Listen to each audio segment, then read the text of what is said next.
ദൈവത്തിന്റെ അതിപരിശുദ്ധമായ നാമത്തിന് മഹത്വം ഉണ്ടാകുമാറാകട്ടെ. ജീവനും ജീവിതവും എന്ന പഠന പരമ്പരയുടെ 192 ക്ലാസ്സിലേക്ക് ജോയിൻ ചെയ്തിട്ടുള്ള എല്ലാ പ്രിയപ്പെട്ടവരെയും യേശുക്രിസ്തുവിന്റെ നാമത്തിലെ ഇന്നത്തെ ക്ലാസ്സിലേക്ക് സ്വാഗതം ചെയ്യുകയാണ്. ഇന്ന് നമുക്ക് ഒരു അതിപ്രധാനമായ ഒരു സബ്ജക്റ്റാണ് ഇന്ന് നമ്മൾ പഠിക്കുവാനും ചർച്ച ചെയ്യുവാനായിട്ട് പോകുന്നത്. മഹാനിയോഗത്തിന്റെ മഹത്വം എന്ന സബ്ജക്റ്റ്. ഇന്ന് ക്ലാസ് കൈകാര്യം ചെയ്യാനായിട്ട് ക്ലാസ് കാര്യങ്ങൾ പറഞ്ഞു തരാനായിട്ടുള്ളത് രാജു അബ്രഹാം സൗറിനാണ്. പ്രിയ സൗറിനെയും പ്രത്യേകിച്ച് ഈ ക്ലാസ്സിലേക്ക് സ്വാഗതം ചെയ്യുന്നു. ഇന്നത്തെ ഈ സബ്ജക്റ്റ് നമ്മളോട് സംസാരിക്കാൻ ഏറ്റവും പര്യാപ്തമായ ഒരാളാണ് സൗരൻ. മഹാനിയോഗത്തിന്റെ മഹത്വം എന്നുള്ള കാര്യത്തെക്കുറിച്ച് നമ്മൾ ഓർക്കുമ്പോൾ ഇന്ന് ജോയിൻ ചെയ്തിട്ടുള്ള എല്ലാ പ്രിയപ്പെട്ടവർക്കും അതിന്റെ മഹത്വം അറിയാം. കാരണം ഇങ്ങനെ ഒരു കാര്യമില്ലായിരുന്നുവെങ്കിൽ ഞാനും നിങ്ങളും ഈ കർത്താവിനെ അറിയുകയില്ലായിരുന്നു. അറിഞ്ഞ സത്യം മറ്റുള്ളവരോട് പറയുക എന്നുള്ളത് കർത്താവ് തന്നെ തന്റെ ശിഷ്യന്മാരെ പരമേൽപ്പിച്ചു. അത് തലമുറകളായിട്ട് അങ്ങനെ മാറി മാറി ഇന്ന് നമ്മളിലേക്ക് വന്നിരിക്കുകയാണ്. ഇന്ന് നമ്മുടെ ഉത്തരവാദിത്തങ്ങൾ എന്തൊക്കെയാണ്, സഭയുടെ ഉത്തരവാദിത്തങ്ങൾ എന്തൊക്കെയാണ്, അതിന് പിന്നിലുള്ള ചലഞ്ചസ് എന്തൊക്കെയാണ്, നമ്മൾ ഇന്ന് ഈ ദൈവം ഏൽപ്പിച്ച ഉത്തരവാദിത്തം എങ്ങനെ എപ്രകാരം ചെയ്യുന്നു എന്നുള്ളതൊക്കെ ഒന്ന് നമുക്ക് പരിശോധിക്കുവാനും നമ്മൾ ഈ കാര്യത്തില് നമ്മുടെ ആ പങ്കാളിത്തം എന്താണ് എന്നൊക്കെ ഒന്നും കൂടെ പരിശോധിക്കാനൊക്കെ ഒരു നല്ല അവസരമായിട്ട് ഇന്ന് ഈ ക്ലാസ് തീരട്ടെ. നമുക്ക് ക്ലാസ്സിനായിട്ട് പ്രിയ രാജു അബ്രഹാം സാറിനെ ക്ഷണിക്കാം. അതിനായിട്ട് ദൈവം. ജീവനും ജീവിതവും നമുക്ക് ധാരാളം അനുഗ്രഹങ്ങൾ നൽകുന്ന ഒരു പ്രോഗ്രാമാണ്. അത് സമൃദ്ധിയായിട്ട് മുമ്പോട്ട് പോകട്ടെ. നമ്മുടെ ഇന്നത്തെ വിഷയം മഹാനിയോഗത്തിൻ്റെ മഹത്വം എന്നുള്ളതാണ്. What is so great in great commission. ഈ വിഷയം നിങ്ങൾക്കൊരു പുതിയ വിഷയമല്ല എന്ന് എനിക്കറിയാം. പല കാര്യങ്ങൾ ഓർമ്മിപ്പിക്കുക എന്നുള്ളതാണ് എൻ്റെ കർത്തവ്യം ഇന്ന്. What is so great in great commission. Great commission എന്നൊരു വാക്ക് ബൈബിളിലില്ല. ആ വാക്ക് ഹഡ്സൺ ടൈലറാണ് ചേർത്തത്, അല്ലെങ്കിൽ സഭകളിൽ ആ വാക്ക് വരാൻ കാരണം ഹഡ്സൺ ടൈലറിലൂടെയാണെന്നാണ് ഞാൻ അതിനെക്കുറിച്ച് വായിച്ചിട്ടുള്ളത്. എന്നാൽ ബൈബിളിലെ ഒരു പ്രധാനപ്പെട്ട സന്ദേശമാണ്, അല്ലെങ്കിൽ കർത്താവ് യേശുക്രിസ്തുവിൻ്റെ ഒരു പ്രധാനപ്പെട്ട സന്ദേശമാണ് മഹാനിയോഗം, ഗ്രേറ്റ് കമ്മീഷൻ. ഇന്ന് ലോകത്തിൽ അനേകമായ തെറ്റിദ്ധാരണകളുണ്ട് മഹാനിയോഗത്തെക്കുറിച്ച് പറയുമ്പോൾ. ഹഡ്സൺ ടൈലറിനെ പോലെ അല്ലെങ്കിൽ വില്യം കേരിയെ പോലെ ചിലർ സുവിശേഷമായിട്ട് ദൂര സ്ഥലങ്ങളിലേക്ക് പോയി അതാണ് മഹാനിയോഗം, അവർ ചെയ്തതാണ് ഗ്രേറ്റ് കമ്മീഷൻ എന്നാണ് പലപ്പോഴും ആളുകൾ ധരിച്ചു വച്ചിരിക്കുന്നത്. അതല്ലെങ്കിൽ വലിയ കൺവെൻഷൻ മീറ്റിങ്ങുകൾ നടത്തുക, മാനസാന്തര പ്രസംഗങ്ങൾ നടത്തുക, അതാണ് മഹാനിയോഗം എന്ന് വിശ്വസിക്കുന്നവരുണ്ട്. ഞാൻ ഓർക്കുന്നു, എൻ്റെ റൂംമേറ്റ് ആയിരുന്ന റബി ജോൺ, അദ്ദേഹം പിൽക്കാലത്ത് ഒരു മിഷണറി ആയിട്ട് ദൂരദേശത്തേക്ക് പോയ മനുഷ്യനാണ്. അദ്ദേഹത്തോട് സുവിശേഷം പറഞ്ഞപ്പോൾ 4 സ്പിരിച്വൽ ലോസ് പറഞ്ഞു, പിന്നെ അവസാനം സിന്നേഴ്സ് പ്രയർ പറഞ്ഞു, പ്രാർത്ഥിച്ചു. അതിനുശേഷം എനിക്കൊരു ബുക്ക്ലെറ്റ് തന്നു. ഇത് വായിച്ചിട്ട് അടുത്ത ആഴ്ച എന്നെ കാണണമെന്ന് പറഞ്ഞു. റബ്ബി പിന്നീട് പറഞ്ഞതാണ്, അതൊരു വലിയ വ്യത്യാസമായിരുന്നു. ആ ബുക്ക്ലെറ്റ് വായിച്ചു, പിന്നീട് പറഞ്ഞ ആൾ വീണ്ടും കാണുവാനിടയായി. പല കാര്യങ്ങൾ തുടർന്നും ചിന്തിച്ചു, ഡിസ്കസ് ചെയ്തു. അങ്ങനെ സുവിശേഷത്തിൻ്റെ സത്യങ്ങളിലേക്ക് താൻ വന്നെന്ന് പറഞ്ഞത് ഞാൻ ഓർക്കുകയാണ്. സോ മഹാനിയോഗം എന്ന് പറയുന്നത് ട്രാക്റ്റുകൾ വിതരണം ചെയ്യുന്നതോ അല്ലെങ്കിൽ സുവിശേഷ വേല ചെയ്യുന്നതോ മാത്രമല്ല, ഒരാളെ യേശുക്രിസ്തുവിന്റെ സകല അനുഗ്രഹങ്ങളിലേക്കും വഴി നടത്തുന്ന ഒരു കാര്യമാണ്. അതിനെക്കുറിച്ച് വളരെ തെറ്റായ കാഴ്ചപ്പാടുകൾ ലോകത്തുണ്ട്, നമ്മുടെ ഇടയിലുമുണ്ട്. അല്ലെങ്കിൽ നമുക്ക് അതിനെക്കുറിച്ചുള്ള ശരിയായ ഉൾക്കാഴ്ച കൂടുതൽ കിട്ടേണ്ടത് ആവശ്യമുണ്ട്. അതുകൊണ്ടാണ് ഈ വിഷയം നാം വീണ്ടും ഓർപ്പിക്കാനായിട്ട് പോകുന്നത്. നമുക്കറിയാം, മഹാനിയോഗം എന്ന് പറയുന്നത് മത്തായിയുടെ സുവിശേഷത്തിൻ്റെ അവസാനത്തെ ചില വാക്യങ്ങളെക്കുറിച്ച് ആസ്പദമാക്കി പറയുന്ന വാക്കാണ്. കർത്താവ് പറഞ്ഞില്ലേ, ഭൂലോകമൊക്കെയും പോയി സുവിശേഷം പ്രസംഗിച്ച് അങ്ങനെ ശിഷ്യന്മാരാക്കുവാൻ എന്നുള്ളൊരു കൽപ്പന കർത്താവ് കൊടുത്തിരിക്കുകയാണ്. ഇത് കർത്താവിൻ്റെ അവസാനത്തെ കൽപ്പന അല്ല എന്ന് നമുക്കറിയാം. കാരണം കർത്താവ് ഗലീലയിലായപ്പോഴാണ് പറഞ്ഞത്. പോകുന്നതിന് മുമ്പ് തൊട്ടുമുമ്പ് പറഞ്ഞൊരു കൽപ്പനയാണെങ്കിൽ അന്ത്യകൽപ്പന എന്ന് നമുക്ക് പറയാമായിരുന്നു. അതുപോലെ തന്നെ ഏറ്റവും വലിയ കൽപ്പന അല്ല എന്ന് പറയുന്നു. മത്തായിയുടെ സുവിശേഷം തന്നെ പറയുന്നുണ്ട്, ഏറ്റവും വലിയ കൽപ്പന എന്ന് പറയുന്നത് നിന്റെ ദൈവമായ കർത്താവിനെ പൂർണ്ണ ഹൃദയത്തോടെയും പൂർണ്ണ മനസ്സോടെയും പൂർണ്ണ ശക്തിയോടെയും സ്നേഹിക്കുക, നിന്റെ അയൽക്കാരനെ നിന്നെ പോലെ സ്നേഹിക്കുക, ഇതാണ് വലിയ കൽപ്പന എന്ന് പറയുന്നു. അപ്പോൾ ഇതിൻ്റെ ഒരു വലിയ കൽപ്പനയായതുകൊണ്ടോ അല്ലെങ്കിൽ ഏറ്റവും അവസാനം പറഞ്ഞ കൽപ്പനയായതുകൊണ്ടല്ല ഇത് മഹാനിയോഗം എന്ന് പറയുന്നത്, അല്ലെങ്കിൽ ഗ്രേറ്റ് കമ്മീഷൻ എന്ന് പറയുന്നത്. അതിൻ്റെ വ്യാപ്തിയും അതിൻ്റെ ലോകത്തുള്ള സ്വാധീനവും വളരെ വലുതാണ്. എല്ലാ കാലഘട്ടത്തേക്കും എല്ലാ മനുഷ്യരിലേക്ക് എത്തേണ്ട ഒരു കൽപ്പനയാണ് കർത്താവ് കൊടുത്തത്. ഉയർത്തെഴുന്ന കർത്താവ് തൻ്റെ അധികാരത്തോടെ, തൻ്റെ ശക്തിയോടെ, തേജസ്സോടെ 11 ശിഷ്യന്മാരെ വിളിച്ച് ഏൽപ്പിച്ച ഒരു കൽപ്പനയാണിത്, അല്ലെങ്കിൽ ഒരു നിയോഗമാണ്. ലോകത്തെല്ലായിടത്തും, എല്ലാ കാലഘട്ടത്തിലും, എല്ലാ തലമുറയിലും എല്ലായിടത്തേക്ക് എത്തേണ്ട ഒരു നിയോഗമാണ്. അതുകൊണ്ടാണ് നമുക്കതിനെ മഹാനിയോഗം എന്ന് വിളിക്കുന്നത്. കർത്താവിന് വേറെ എന്തെങ്കിലും പറയാമായിരുന്നില്ലേ എന്ന് ഞാനിങ്ങനെ ആലോചിക്കുകയാണ്. സാധാരണ ഒരു മനുഷ്യൻ തൻ്റെ അനുയായികളെ വിട്ടു പിരിഞ്ഞു പോകുമ്പോൾ എത്രയോ കാര്യങ്ങൾ പറയാമായിരുന്നു അല്ലേ? കർത്താവ് ഒരു സാധാരണ മനുഷ്യനായിരുന്നെങ്കിൽ പറയാമായിരുന്നു, എനിക്ക് സംഭവിച്ച കഷ്ടങ്ങളും പ്രയാസങ്ങളും എല്ലാം നിങ്ങൾ കണ്ടു, എൻ്റെ ശിഷ്യന്മാരെന്ന നിലയിൽ നിങ്ങൾ ഇതിന് പ്രതികാരം ചെയ്യണമെന്ന് പറയാമായിരുന്നു. കർത്താവ് അങ്ങനെയൊന്നും പറഞ്ഞില്ല. നമുക്കറിയാം കർത്താവ് അങ്ങനെ പറയില്ല. കർത്താവിന് വേറൊരു കാര്യം പറയാമായിരുന്നു, നിങ്ങൾ എൻ്റെ ശിഷ്യന്മാരായിട്ട് വിശ്വസ്തരായിട്ട് ജീവപര്യന്തം നിലനിൽക്കണം എന്ന് പറയാമായിരുന്നു. ഞാൻ സഹിച്ച കഷ്ടപ്പാടുകളെല്ലാം ദൈവനാമത്തിലാണ്, നിങ്ങൾ അതുപോലെ കഷ്ടങ്ങൾ സഹിച്ചുകൊണ്ട് അവസാനം വരെ നിങ്ങൾ വിശ്വാസത്തിൽ നിലനിൽക്കണമെന്ന് പറയാമായിരുന്നു. ഒരു നല്ല ഉപദേശമാകുമായിരുന്നു. അല്ലെങ്കിൽ തനിക്ക് പറയാമായിരുന്നു, ഈ വചനം നിങ്ങൾ എല്ലാവരും, എൻ്റെ സന്ദേശം നിങ്ങൾ ലോകമെങ്കാടും പ്രചരിപ്പിക്കാൻ പറയാമായിരുന്നു. ദൈവരാജ്യം വരുന്നവരെയും അല്ലെങ്കിൽ ഞാൻ തിരിച്ചു വരുന്നവരെയും സന്ദേശങ്ങൾ പ്രചരിപ്പിക്കുക എന്ന് പറയാമായിരുന്നു. അതാണ് ലോകത്തിലെ മിക്ക നേതാക്കന്മാരും അങ്ങനെയാണ് ചെയ്യുന്നത്. എന്നാൽ കർത്താവ് യേശുക്രിസ്തു ഒന്നുമല്ല പറഞ്ഞത്.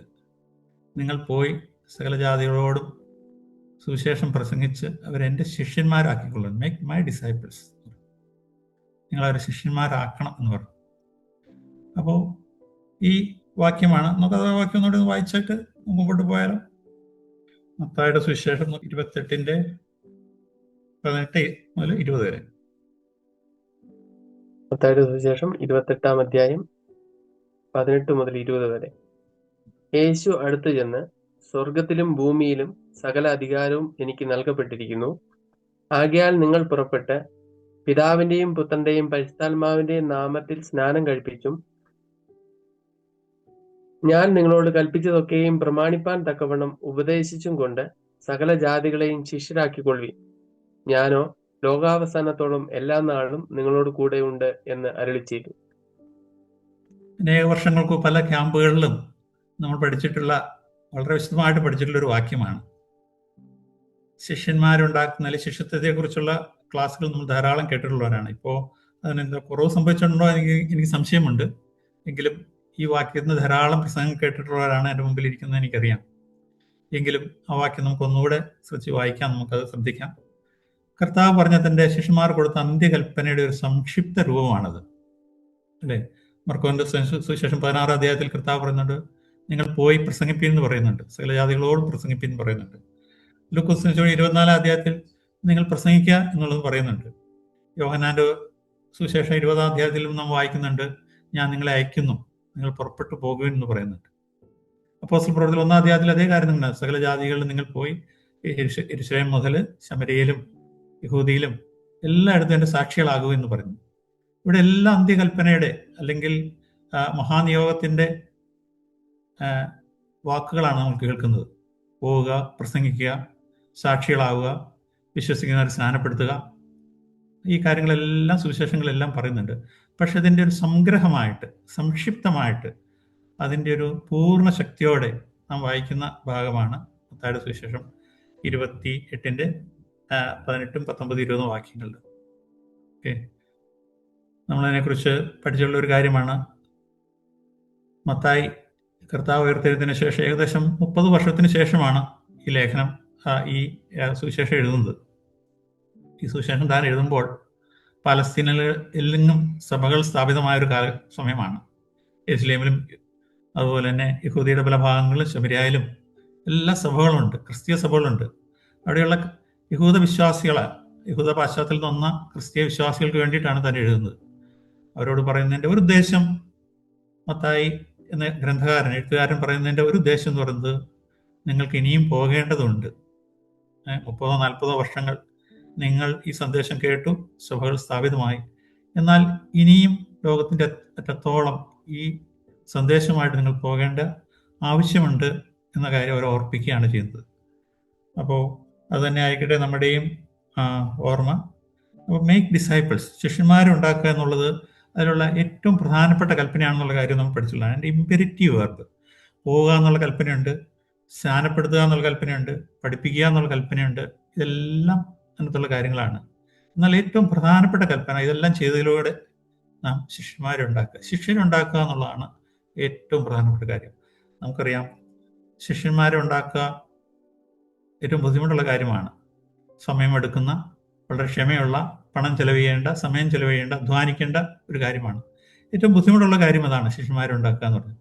പക്ഷെ ലോകത്തെ നേടുവാൻ, അല്ലെങ്കിൽ ലോകത്തിൻ്റെ അറ്റത്തോളം ഈ സന്ദേശം എത്തുവാൻ, മനുഷ്യരെ നന്മയിലേക്ക് നയിക്കാനുള്ള മാർഗം ശിഷ്യന്മാരെ ഉണ്ടാക്കുന്നതിലൂടെയാണ് എന്നുള്ള കാര്യം നമുക്കൊരിക്കലും ഇവിടെ ഓർക്കാം. ശിഷ്യത്വം എന്നുള്ളതാണ് കർത്താവിൻ്റെ പരിപാടി. അതിനെക്കുറിച്ച് ഇങ്ങനൊരു വാക്യം അല്ലെങ്കിൽ ഒരു സ്റ്റേറ്റ്മെൻറ്റ് പല നാളുകൾക്ക് മുമ്പ് വായിച്ച കാര്യം ഞാൻ ഓർക്കുന്നു. കർത്താവിൻ്റെ മരണവും എഴുന്നേൽപ്പും കഴിഞ്ഞാൽ കർത്താവ് യേശുക്രിസ്തു ഭൂമിയിലേക്ക് വന്നതിൻ്റെ ഏറ്റവും പ്രധാനപ്പെട്ട ഉദ്ദേശം ശിഷ്യന്മാരെ ഉണ്ടാക്കുക എന്നുള്ളതായിരുന്നു. അല്ലെങ്കിൽ കർത്താവിൻ്റെ ശുശ്രൂഷയുടെ ഏറ്റവും പ്രധാനപ്പെട്ട ലക്ഷ്യം എന്ന് പറയുന്നത് ശിഷ്യന്മാരെ ഉണ്ടാക്കുക എന്നുള്ളത് തന്നെയാണ്. അപ്പോൾ കർത്താവ് പറഞ്ഞപ്പോൾ താൻ ആ ചെയ്ത കാര്യം തന്നെയാണ് താൻ തൻ്റെ അവസാന കൽപ്പനയായിട്ട് പറഞ്ഞ കാര്യം. തൻ്റെ ജീവിതത്തിൽ അല്ലെങ്കിൽ 3.5 വർഷക്കാലം താൻ ചെയ്ത തൻ്റെ ജീവിതത്തിൻ്റെ ഒരു സമ്മറിയാണ് ഗ്രേറ്റ് കമ്മീഷൻ എന്ന് പറയുന്നത്. അതിൻ്റെ ഒരു സംക്ഷിപ്ത രൂപമാണ് താൻ പറയുന്നത്. ശരി, ഇനി ഇതിൻ്റെ മഹത്വം എന്നുള്ള കാര്യമാണ്. ഇതിനെക്കുറിച്ച് ചില വാക്കുകൾ ഞാൻ പറയാനായിട്ട് ആഗ്രഹിക്കുന്നു. അവസാനം ഇന്ന് നമുക്കുള്ള വെല്ലുവിളികൾ എന്താണ് എന്നുള്ളതിനെക്കുറിച്ച് ചുരുക്കമായിട്ട് പറയണമെന്ന് ആഗ്രഹിക്കുന്നു. അതോടൊപ്പം തന്നെ അവസാനം നമുക്ക് ഇന്ന് എങ്ങനെ ചെയ്യാം, കർത്താവിൻ്റെ നല്ല മാതൃകകൾ അല്ലെങ്കിൽ ബൈബിളിലെ നല്ല മാതൃകകൾ എങ്ങനെയാണ് ശിഷ്യന്മാരുണ്ടാക്കുന്നതിനെക്കുറിച്ച് ചില വാക്കുകൾ പറഞ്ഞ് അവസാനിപ്പിക്കാമെന്നാണ് ഞാൻ ആഗ്രഹിക്കുന്നത്. എന്തുകൊണ്ടാണ് മഹാനിയോഗം മഹത്തരമായിരിക്കുന്നത്? What is so great in great commission? ഒന്ന്, കർത്താവ് പറഞ്ഞു നിങ്ങൾ പോകുമെന്ന് പറയുന്നു. നമുക്കറിയാം, പോവുക എന്നുള്ള സന്ദേശം നമ്മൾ ആദ്യമായിട്ടല്ല കേൾക്കുന്നത്. പഴയ നിയമത്തിലെമ്പാടും കേൾക്കുന്ന ഒരു സന്ദേശം തന്നെയല്ലേ. അബ്രഹാമിനോട് ദൈവം പറയുന്നുണ്ട് നീ പോവുക എന്ന് പറയുന്നു. യെശയ്യാവിനോടും പറയുന്ന ഗോ എന്നുള്ളൊരു വാക്ക് നമുക്ക് കേൾക്കുന്നുണ്ട്. എനിക്ക് വേണ്ടി പോകും എന്നുള്ളൊരു വാക്യം നമുക്കുണ്ട്. പോവുക എന്നുള്ളത്, പോയി ദൈവസന്ദേശം അനുസരിക്കുക, ദൈവത്തിൻ്റെ വചനം അനുസരിക്കുക എന്നുള്ളത് ഒരു പുതിയ കാര്യമല്ല യേശുക്രിസ്തു പറയുന്നത്. യെശയ്യാവിൻ്റെ പുസ്തകത്തിലെ 49-6 വാക്യം നമുക്ക് വായിക്കാം. യെശയ്യാവ് 49:6. നീ യാക്കോബിന്റെ ഗോത്രങ്ങളെ എഴുന്നേൽപ്പിക്കേണ്ടതിനും ഇസ്രായേലിൽ സൂക്ഷിക്കപ്പെട്ടവരെ തിരിച്ചു വരുത്തേണ്ടതിനും എനിക്ക് ദാസനായിരിക്കുന്നത് പോരാ, എന്റെ രക്ഷ ഭൂമിയുടെ അറ്റത്തോളം എത്തേണ്ടതിന് ഞാൻ നിന്നെ ജാതികൾക്ക് പ്രകാശമാക്കി വെച്ചിരിക്കുന്നു എന്ന് അവൻ അരുളി ചെയ്യുന്നു. അതെ, ഇത് പോരാ എന്നാണ് പറയുന്നത് അല്ലേ. ഇസ്രായേലിന്റെ ഗ്രഹങ്ങൾ നീ പണിയൊന്നും പോരാ, നീ ജാതികളെ നേടുന്നതിന് വേണ്ടി ലോകത്തിന്റെ അറ്റത്തോളം ഞാൻ നിന്നെ പ്രകാശമാക്കി വെച്ചിരിക്കുന്നു പറയണം. അപ്പോസ്തലനായ പൗലോസിന് വളരെ ഉത്സാഹം നൽകിയൊരു വാക്യമാണ്. താൻ തൻ്റെ മിഷൻ പ്രവർത്തനം ചെയ്യുന്നതിന് അതിനെ ഉത്സാഹിപ്പിച്ചൊരു വാക്യമാണ്. അപ്പോൾ ലോകത്തിന്റെ അറ്റത്തോളം ഈ സന്ദേശം എത്തുക എന്നുള്ള ദൈവത്തിന്റെ ഒരു പരിപാടിയാണ്. യെശയ്യാവിനെ കുറിച്ചും പറയുന്നത് Saint Paul of the Old Testament എന്നാണ് പറയുന്നത്. സുവിശേഷം ജാതികളിലേക്ക് എത്തേണ്ടതിനെ കുറിച്ച് വളരെ ഊന്നി സന്ദേശം നൽകിയ ദേവദാസനായിരുന്നു യെശയ്യാവ് എന്നുള്ള കാര്യം നമുക്കറിയാം. യെശയ്യാവ് എന്ന പ്രവാചകൻ ഇപ്പോൾ ജാതികൾക്കുള്ള അനുഗ്രഹമാണ്, ഈ അനുഗ്രഹങ്ങളെല്ലാം ജാതികളിലേക്ക് എത്തണം എന്നുള്ള പ്രസംഗിച്ച അല്ലെങ്കിൽ എഴുതിയ ഒരു വ്യക്തിയാണ് നമുക്കറിയാം. പക്ഷെ കർത്താവ് തന്റെ ശുശ്രൂഷ ചെയ്യുമ്പോൾ നമുക്കറിയാം, മത്തായിയുടെ സുവിശേഷം യഹൂദന്മാർക്ക് എഴുതിയതാണെങ്കിലും ജാതികളിലേക്ക് സന്ദേശം എത്തണം എന്നുള്ള ഒരു ഉദ്ദേശത്തോട് എഴുതിയ ഒരു സുവിശേഷമാണ് മത്തായിയുടെ സുവിശേഷം. അതിന്റെ 10-ാം അധ്യായത്തിലും അതിന്റെ 15-ാം അധ്യായത്തിലും നമ്മൾ വായിക്കുന്നുണ്ട്. 15-24 നമുക്ക് വായിക്കാം. കർത്താവ് പറയുന്നുണ്ട്, കാണാതെ പോയ ഇസ്രായേൽ ഗൃഹത്തിലേക്ക് ആണ് എന്നെ അയച്ചിരിക്കുന്നത് പറഞ്ഞു. അതിന് അവൻ, ഇസ്രായേൽ ഗൃഹത്തിലെ കാണാതെ പോയ ആടുകളുടെ അടുക്കലേക്കല്ലാതെ എന്നെ അയച്ചിട്ടില്ല എന്ന് ഉത്തരം പറഞ്ഞു. അതെ, ആ കർത്താവ് തന്നെയാണ് അവസാനം പറയുന്നത് നിങ്ങൾ പോകാനായിട്ട് പറയുന്നത്. അപ്പോൾ ദൈവത്തിൻ്റെ ഒരു പരിപാടിയാണ്, ഒരു ക്രമീകൃതമായ അല്ലെങ്കിൽ പ്രോഗ്രസീവായ ഒരു പരിപാടിയാണ് സുവിശേഷം ലോകത്തിലേക്കിൻ്റെ എല്ലാ ഭാഗത്തേക്ക് എത്തുക എന്നുള്ളത്. അതൊരു പുതിയ കാര്യമല്ല എന്നുള്ള കാര്യമാണ് ഞാൻ പറയുന്നത്. അതാണ് എൻ്റെ ഒരു മഹത്വം. ദൈവം ആദ്യമേ തന്നെ, അല്ലെങ്കിൽ ലോകത്തിൻ്റെ ആരംഭത്തിൽ തന്നെ ഉള്ളൊരു പ്രോഗ്രാമായിരുന്നു മനുഷ്യരെ എല്ലാം തന്നിലേക്ക് കൊണ്ടുവരിക, അല്ലെങ്കിൽ സുവിശേഷത്തിൻ്റെ അനുഗ്രഹത്തിലേക്ക് കൊണ്ടുവരിക എന്നുള്ള ദൈവത്തിൻ്റെ ഒരു പ്രോഗ്രാമായിരുന്നുള്ള കാര്യം. രണ്ടാമത്തെ ഒരു കാര്യം നമുക്ക് കാണുന്നത് മത്തായിയുടെ സുവിശേഷത്തിൻ്റെ അവസാനം നമ്മൾ വായിച്ച വാക്യത്തിൽ ഒരു കാര്യം പ്രത്യേകമായിട്ട് നമുക്ക് ഊന്നി പറയാനുള്ളത്, പിതാവിൻ്റെയും പുത്രൻ്റെയും പരിശുദ്ധാത്മാവിന്റെ നാമത്തിൽ, അധികാരത്തിൽ നിങ്ങൾ പോയി പ്രസംഗിക്കാനായിട്ട് പറയുന്നു. ഉയർത്തെഴുന്നേറ്റ കർത്താവ് കാൽവരിയിൽ തൻ്റെ ദൗത്യം പൂർത്തിയായി മരണത്തെ ജയിച്ച് സകല മനുഷ്യരെയും പാപങ്ങൾക്ക് വേണ്ടി മരിച്ച് ഉയർത്തെഴുന്നേറ്റ കർത്താവ് ആണ് എന്നൊക്കെ വാക്യം പറയുന്നത്. ആ കർത്താവ് പറയാണ്, പിതാവിൻ്റെയും പുത്രൻ്റെയും പരിശുദ്ധാത്മാവിൻ ത്രിയേക ദൈവത്തിൻ്റെ അധികാരത്തിൽ നിങ്ങൾ പോകണമെന്ന് പറയുകയാണ്. എന്ന് പറഞ്ഞാൽ എന്താണ്? കർത്താവിൻ്റെ ജീവിതത്തിലെ ഒരു വലിയ, താൻ ഭൂമിയിലേക്ക് വന്ന ഒരു കാര്യം നിവർത്തിച്ചു. അതിൻ്റെ അനുഗ്രഹങ്ങൾ ഈ ഭൂമിയിൽ എല്ലാവർക്കും ലഭിക്കുന്നതിന് വേണ്ടിയിട്ട് കർത്താവ് നിയോഗിക്കുന്ന ഒരു കാര്യമാണ്. യേശുക്രിസ്തുവിൻ്റെ ജീവിതം നോക്കിയാൽ നമുക്കറിയാം, തൻ്റെ ജീവിതം ഇതിൽ ശിഷ്യന്മാരുണ്ടാക്കുക, അല്ലെങ്കിൽ മഹാനിയോഗത്തിന് വേണ്ടി ആയിരുന്നുള്ള കാര്യം പറയാം. ഞാൻ പറഞ്ഞ വാക്യം ഒന്നുകൂടി ഞാൻ പറയാണ്. Apart from the death on the cross, ആ ക്രൂസിലെ മരണത്തിനുപരിയായിട്ട്, അല്ലെങ്കിൽ അത് ഒഴിവാക്കിയാൽ തൻ്റെ ജീവിതത്തിലെ ഏറ്റവും പ്രധാനപ്പെട്ട കാര്യം എന്ന് പറയുന്നത് ശിഷ്യന്മാരെ ഉണ്ടാക്കുക എന്നുള്ളതായിരുന്നു. അല്ലേ? തൻ്റെ പരസ്യ ശുശ്രൂഷ ആരംഭിക്കുന്നത് എങ്ങനെയാണ്? ശിഷ്യന്മാരെ വിളിച്ചുകൊണ്ടാണ്. ഗലീല കടൽ പുറത്തുകൊണ്ട് നിങ്ങൾ എൻ്റെ പിന്നാലെ വരുവെന്ന് പറഞ്ഞു. ഒരു സുപ്രഭാതത്തിൽ പത്രോസും യോഹന്നാനും ഒക്കെ ആ ശബ്ദം കേൾക്കുകയാണ്, എൻ്റെ പിന്നാലെ വരുവെന്ന് പറഞ്ഞ് താൻ വിളിക്കുകയാണ്. അങ്ങനെയാണ് തുടങ്ങിയത്. പിന്നീട് നമുക്കറിയാം സർമൺ ഓൺ ദ മൗണ്ട്, ആ പർവ്വതത്തിലെ പ്രസംഗത്തിൽ എന്താ പറയുന്നത്? ഇവിടെ നമ്മൾ വായിക്കുമ്പോൾ പുരുഷാരത്തെ കണ്ടാൽ താൻ മലമേറിൽ കയറിയതാണ്. എന്നാൽ ലൂക്കോസിന്റെ സുവിശേഷത്തിൽ വായിക്കുമ്പോൾ എന്താണ്? തൻ്റെ ശിഷ്യന്മാരെ അടുക്ക വിളിച്ച് പുരുഷാരത്തിന്റെ മുമ്പിൽ അവരോടാണ് പറയുന്നത്, ദരിദ്രരായ നിങ്ങൾ ഭാഗ്യവാന്മാർ എന്ന് പറയുന്നത്. ഇപ്പോൾ ദരിദ്രരായ നിങ്ങൾ ഭാഗ്യവാൻ, ഇപ്പോൾ ദുഃഖിക്കുന്നവരായ നിങ്ങൾ ഭാഗ്യവാന്മാർ. ആ സന്ദേശം ശിഷ്യന്മാർക്കൊരു സന്ദേശമായിരുന്നു. കർത്താവ് മത്തായി സുവിശേഷം 13 അധ്യായത്തിലേക്ക് വരുമ്പോൾ നമുക്ക് ദൈവരാജ്യത്തിന്റെ ഉപമകളെ കുറിച്ച് പറയുന്നു. എല്ലാവരോടും പറഞ്ഞു എന്നുള്ളത് ശരിയാണ്. പക്ഷേ ശിഷ്യന്മാരെ വിളിച്ച് വീട്ടിലിരിക്കുമ്പോൾ നമുക്കറിയാം അവരൊന്ന് ചോദിക്കുന്നതിന്റെ അർത്ഥം എന്താണെന്ന് അവരോട് എല്ലാ കാര്യങ്ങളും വിശദീകരിച്ച് പഠിപ്പിക്കുകയാണ്. അങ്ങനെ നാം നോക്കുമ്പോൾ തൻ്റെ ജീവിതത്തിലെ കാര്യങ്ങളെല്ലാം, തൻ്റെ ജീവിതത്തിൽ സംഭവിക്കുന്ന കാര്യങ്ങളെല്ലാം താൻ അവരെ പഠിപ്പിക്കുന്നതിനും അവരെ വിശ്വാസത്തിൽ വളർത്തുന്നതിനും അവരെ അഭ്യസിപ്പിക്കുന്നതിനും അവരെ പരിശീലിപ്പിക്കുന്നതിനും എല്ലാം താൻ സമയം ചെലവഴിച്ചു എന്നുള്ള കാര്യം നമുക്ക് കാണാനായിട്ട് കഴിയും. അത്താഴത്തിനിരിക്കുമ്പോഴും അത്താഴത്തിന് ശേഷം താൻ നടക്കുമ്പോൾ, യെരൂശലേമിന്റെ തിരുവീഥികളിൽ നടക്കുമ്പോൾ നമുക്കറിയാം, അതായത് യോഹന്നാന്റെ സുവിശേഷം 14, 15, 16, 17 അധ്യായങ്ങൾ വളരെ ഹൃദയസ്പർശിയായ വാക്കുകളാണ് താൻ പറയുന്നത്.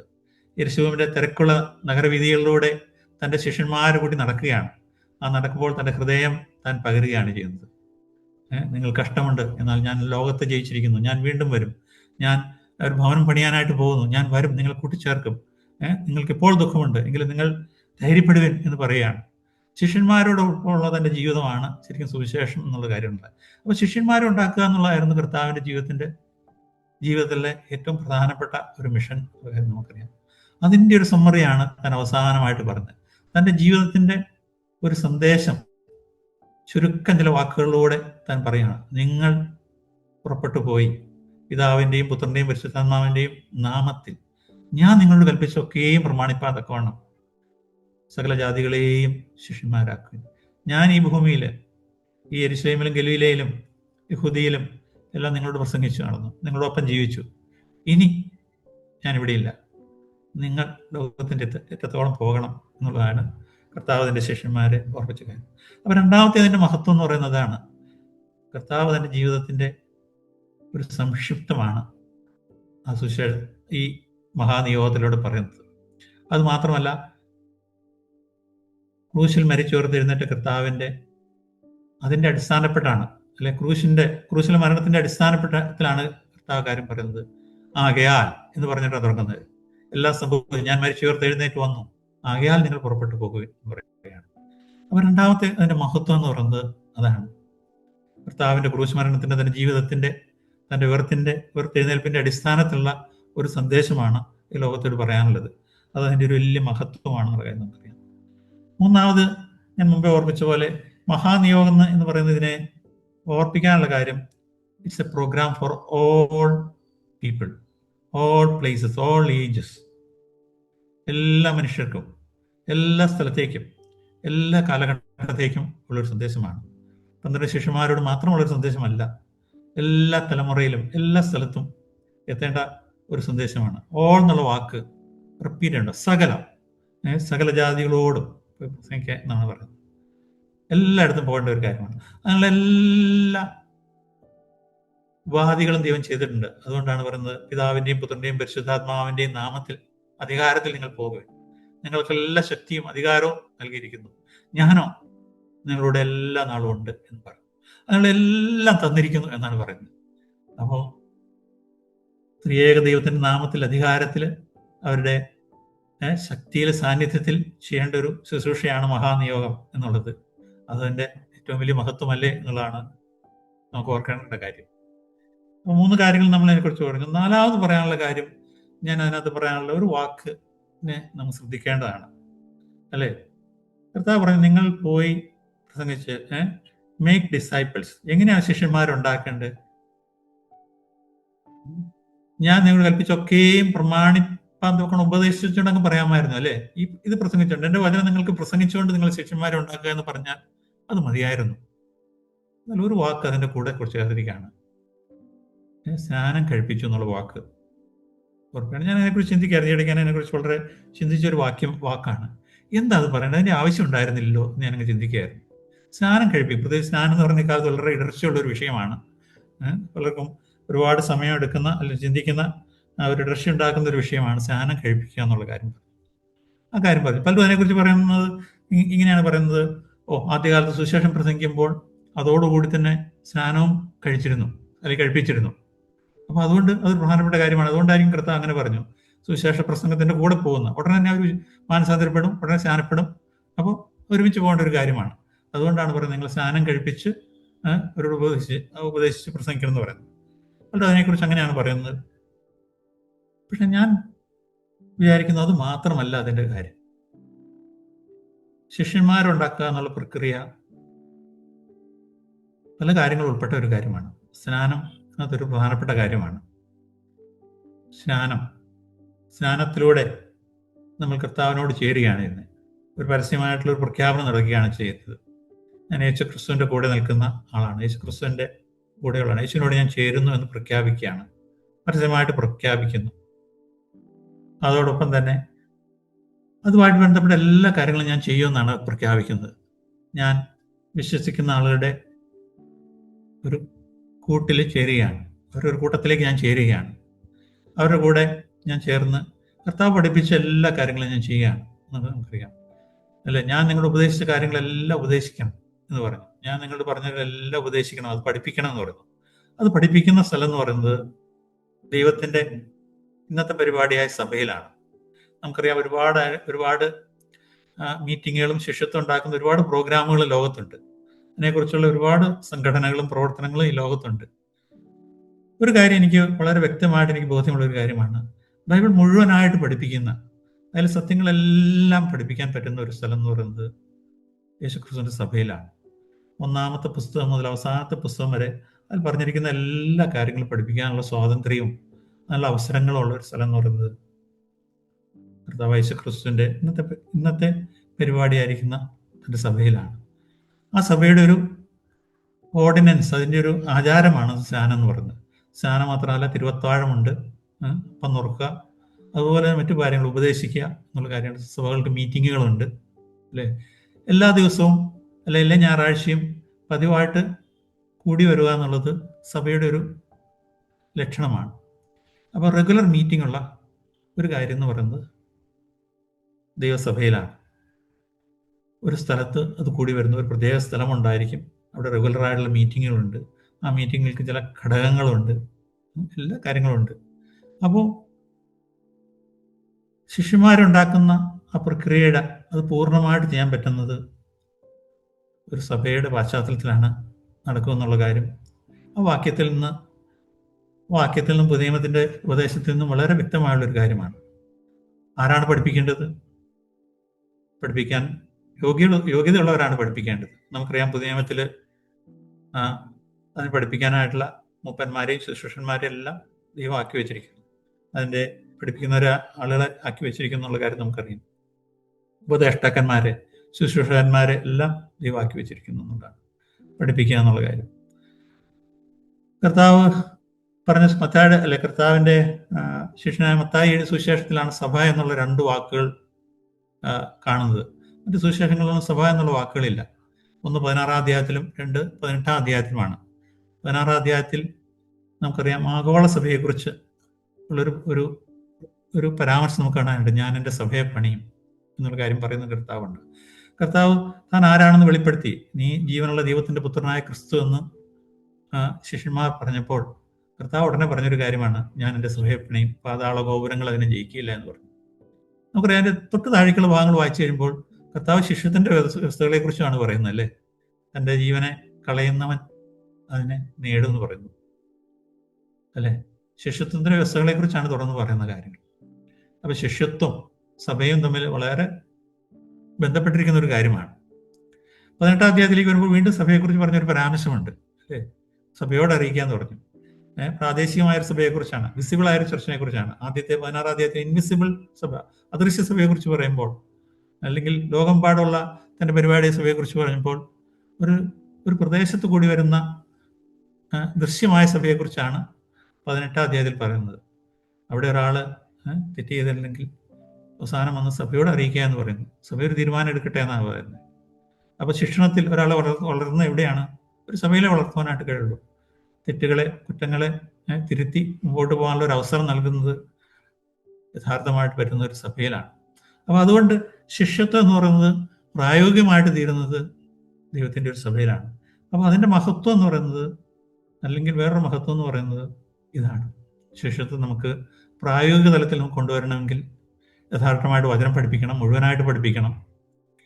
ഞാൻ ഓർക്കുന്നുണ്ട്, ഞാൻ പല ഫെലോഷിപ്പ് മീറ്റുകൾ അംഗമായിരുന്നൊരു കാലമായിരുന്നു. അപ്പോൾ ഒന്നുകിൽ ഫിലിപ്പിയ ലേഖനത്തിൽ നിന്ന് പഠിപ്പിക്കും, അല്ലെങ്കിൽ സങ്കീർത്തനത്തിൽ സന്ദേശം, അല്ലെങ്കിൽ സുവിശേഷങ്ങളിൽ എന്തെങ്കിലും സന്ദേശമുണ്ടാവും. ബൈബിളിലെ എല്ലാ പുസ്തകങ്ങളും അങ്ങനെ എടുത്ത് പ്രസംഗിക്കാനായിട്ട് പലപ്പോഴും അവിടെ കഴിയുന്നുണ്ടായിരുന്നില്ല. പക്ഷേ നമുക്കറിയാം ദൈവസഭയിൽ, കർത്താവ് യേശുക്രിസ്തു സഭയിൽ എല്ലാ ഭാഗങ്ങളും പഠിക്കാനുള്ള അധികാരവും സ്വാതന്ത്ര്യവും അവസരങ്ങളും ഉണ്ട്. അപ്പോൾ അവിടെയാണ് യഥാർത്ഥമായിട്ട് നമുക്കൊരു ശിഷ്യനെ വാർത്തെടുക്കാനായിട്ട്, ശിഷ്യന്മാരെ വളർത്തുന്നതിന് നമുക്ക് കഴിയൂ എന്നുള്ള കാര്യം നാം ഓർക്കാം. ഓക്കെ, യഥാർത്ഥമായിട്ട് അയക്കേണ്ടത് ആരാണ് അയക്കേണ്ടത്? അപ്പോസ്തലപ്രവൃത്തി 13-ാം അധ്യായത്തിൽ നാം കാണുന്നു, സഭ മിഷണമായി അയക്കുന്നതായിട്ട് നാം കാണുന്നുണ്ട്. അയക്കുക എന്ന് പറയുന്നു അല്ലേ.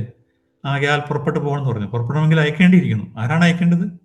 അവിടെ ഉപവസിച്ച് പ്രാർത്ഥിച്ച് നമുക്കറിയാം മിഷണന്മാരെ, അല്ലെങ്കിൽ സുവിശേഷത്തിന് പ്രവർത്തനത്തിന് ആളുകളെ അയക്കുന്നതായിട്ട് നമുക്കറിയാം. പൗലോസിനെയും ബർന്നബാസിനെ അയക്കുന്നു.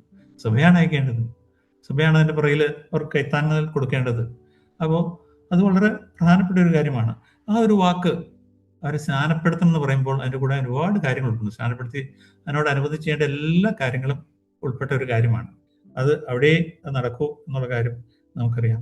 സഭയുടെ പശ്ചാത്തലത്താണ് നമുക്കറിയാം. സഭകൾ പലപ്പോഴും പ്രശ്നങ്ങളും ബുദ്ധിമുട്ടുള്ള ആളുകൾ അതുകൊണ്ട് പലപ്പോഴും മനസ്സുമെടുക്കുകയും സഭകൾക്കെതിരെ തിരിയുകയും കുറ്റം പറയുകയൊക്കെ ചെയ്യുന്ന കാര്യങ്ങളുണ്ട്.